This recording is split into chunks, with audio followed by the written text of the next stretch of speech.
Alright guys, welcome back to the channel, welcome to another video. We've got some more My Hero Academia, the strongest hero content for you.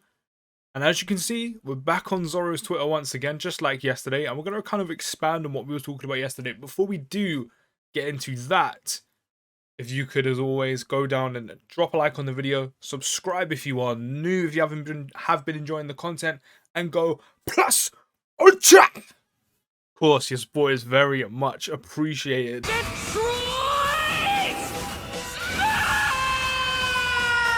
I didn't do it as loud today. I didn't do it as loud today. So of course, yesterday when we was on Zoro's Twitter, we saw this, which was essentially an ad. Of course, My Hero Academia, the strongest hero. It was showing Genist as essentially a playable character because of his support card being shown, which is the EX support cards. Are only support cards that are used for specific summonable characters in the game. But Zoro has, about 7 hours ago, I did see this when he first dropped it, but your boy was tired, so he went back to sleep because he got in late this morning. So, yeah, we're going to go over it now.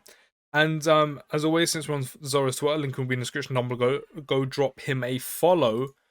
And this is how things are looking. So he put in his Discord that, so I checked every ads and every lines mentioned in the next characters. We should have something like this. So this is the timeline for the next upcoming characters coming to My Hero Academia, the strongest hero.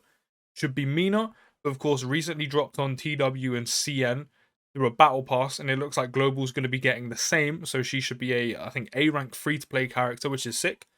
Present Mike, who we've seen some leaked assets for before, for like character icons, etc. What looks to be like skill icons as well in the game. So Present Mike will be a playable character, probably summonable as well, just like Hawks, and probably eventually Genist. Jiro, who I'm not sure how they're going to add her into the game. Maybe she'll just get added to the Class 1A pool of units, or maybe they'll do a similar thing to Mina. She'll be on a battle pass as an A rank character. Who knows? Then Darby, then Toga, of course, the one with the knives, and she can transform into people, then Genist, and then below he gives like a detailed explanation, which is the next character coming is Mina, he thinks, based on her stuff in the database and also by checking the number of the cards. So Mina cards should be 89 and 90, since Hawk's latest cards is 88. If you don't know the system, they essentially number them for each character as they drop them. It's literally as simple as that. And the official Twitter said a battle pass is coming soon. It was a week ago now.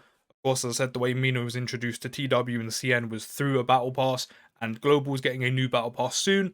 So it looks incredibly likely that it's pointing towards Mina is coming through that, the same as she did on the TW version of the game. And he says next one could be either Present Mike or Jiro, since I started to again, this is where the translations kind of mess up, but it's completely fine. It's good English for I think he's French. Jiro, since I started to leak some of their stuff. Actually, no, that was just me. I got that wrong. That's my bad. Jiro, mate. Jiro? No, we're not talking about Jiro. I'm all over the place. Zoro, mate. I'm sorry. Yeah, no, that is completely on me. I can't talk English.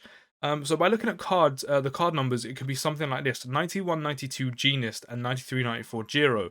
And as we saw on the ads, Darby is 95, so 96 is also for him. Toga is 97 and 98. Genist is 99 and 100.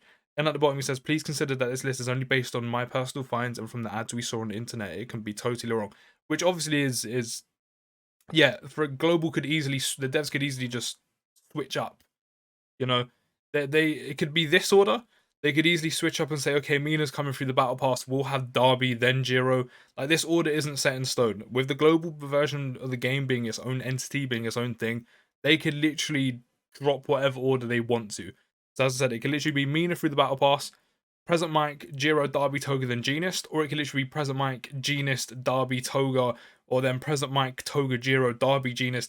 The order can completely change, so do take that with a pinch of salt, because the order can be whatever the global devs want the order to be. Just know that these what, 1, 2, 3, 4, 5, 6, 7 characters are coming next. We just don't know the definitive order in which they are coming. So I mean, at least with some of this information, you can take it and go, oh, okay, Darby is coming at some point, which obviously we knew anyway. He's coming at some point. He may come next. He may come after all of these units. He may become somewhere in between, like Jiro and Toga.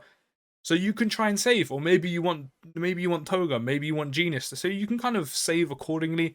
As I said, just remember this kind of timeline and the way these characters are dropping aren't definite, as Zoro does said. I think this is from his Discord. Um, so yeah, these are the next. I don't want to say confirmed, but leaked. These are the next characters coming next. Essentially, these are the next set of characters. In terms of what order, as I said, we don't know. So take this kind of timeline that Zoro has made as a pinch of salt. But as I said, it could be true because the way he talks about the number of the cards, 91, 92 Genius, the 93, 94 Jiro, and then he goes on to carry on here. I mean, this was an example. But yeah, I mean, you see it here, Darby is 95, 96, Toga's 97, 98, Genius is 99 and 100. As I said, the global devs could literally, if they wanted to, this could be the actual order, but they could decide to completely change things up and then bring Genius next, and then Darby, and then Toga. It's entirely up to up to them the way they do things. But yeah, these do look like the next set of leaked characters, which is cool. I mean, I do find it kind of I do find it kind of sick that they're using all of the teachers and then what looks to be all of the pro heroes, not just essentially the main characters of My Hero Academia: The Strongest Hero. So I am looking forward to that, and I hopefully these characters are good and incredibly unique. That's all I ask for and fun to use. And hopefully there's more content on the way, because then it will give me reason to play the game and summon for these units, because I'm still saving for Darby, but I need something to do with him. So yeah, hopefully there's more content on the way, because the game has been stale for a while. But yeah, I'm interested to see how they incorporate it in the game. Of course, Mina's already out, present Mike. I mean, who knows how they could do him? He's all about, essentially sound waves, essentially. So maybe he attacks from range with those, and I don't know, maybe there's a stun in there because of how loud his mic is or something. Jiro, of course, we've talked about her before, but plug in like headphone jack, she plugs it into the floor. Again, maybe there could be something similar to present mic with like sound waves or something. Darby, I mean, is fire, obviously. Toga, it'd be interesting to see how they do Toga as a unit as well, regardless if she's summonable or not in terms of how she plays. Like, her whole thing is using the blades, which obviously she can attack with. She could probably have like a Q where she hits you with them, does a bit more damage or something. But her other thing is, I'm pretty sure if she licks your blood, she can turn into you, or has your blood. She can turn into whoever. So it'll be interesting to see how they incorporate that into one of their skills if they do decide to use that, because that is her quirk after all. So it'll be interesting to see how they incorporate that. Maybe if you use one of the moves and essentially you obtain their blood, maybe you can transform into them for like a period of time and use those skills. So if someone's using All Might, you attack him with a certain skill, bang, you can beat All Might for like a minute or 30 seconds and use all of his moves. That would be kind of cool. I don't know how the balancing would work and how she would play, but that would be kind of cool if they did do something like that. I mean, as I said, it is a quirk, so it would be quite interesting to see how they do that. And then Genius, as I said in yesterday's video, you've got the whole thing with the threads. Maybe he could stun you, like wrap you up, similar to like Ozawa's bandages. Maybe you get wrapped up and you can't move for like 3 seconds or something. He attacks you with them, and I don't know, who knows? The one I'm most interested for, of course, is Toga, to see how she works in terms of her skills in PvE and PvP. The one I want most, of course, is Darby. That's who I'm saving for. But let me know what you think about all these heroes and villains and essentially characters coming. What do you think of them down below? Are you going to be saving for any of these? Do you want to summon for any of these? Let me know down in the comments. And also let me know if you're still playing the game, because I'm still looking for content to make on this game, but there's just not a lot to do. But yeah, I'll see you in the next video, guys, and peace.